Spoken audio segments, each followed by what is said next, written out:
Hello বন্ধুরা, নমস্কার। YouTube চ্যানেলে যারা সদস্য আছে আমার, তাদের জন্য একটা ছোট্ট ভিডিও বানিয়েছি।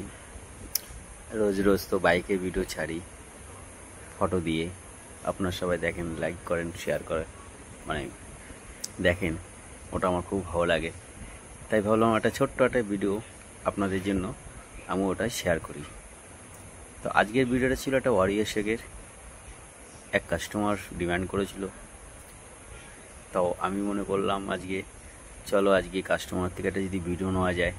তো প্রথম গিয়ে আমি কাস্টমারের কাছে বললাম যে ম্যাডাম একটা ভিডিও নেওয়া যাবে স্যার? বলছে ও হ্যাঁ, অবশ্যই নেওয়া যাবে। তখন আমি তার ভিডিওগুলো শ্যুট করি, যেটুকুনি পারি আমার নিজের ক্যামেরাতে, ফোনের ক্যামেরাতে, সেটুকুনি। আমি খুব একটা ভালো পারি না, যাক যেমন হোক নিজের হাতেই সব কিছু করি। আর আমি দেখাবো এখনই আমাদের ডিজে ক্যাফের মালিককে। এবার আমাদের এখানে অনেক কিছুই আছে, তো আপনারা আসুন, দেখুন, ভালো লাগবে। আর আমাদের ডিজে ক্যাফের মালিক এই যে বসে আছে, ওনার ও ডিজে ক্যাফে হাইওয়েতে।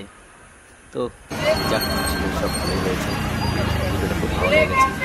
লাস্টে যাওয়ার সময় ওরা আমাকে জোরে জোরে জোরে ডিজে ক্যাফে বলে জোরে ডিজে ক্যাফে গুড এই বলে ভিডিওটাকে দেখবেন আপনারা। আর যদি ভালো লাগে কমেন্ট করবেন, আমি আপনাদের জন্য ছোট্ট ছোট্ট ভিডিও বানাবো। ওকে বেশি ডিস্টার্ব করবো না, আশা করি। ধন্যবাদ, গুড নাইট।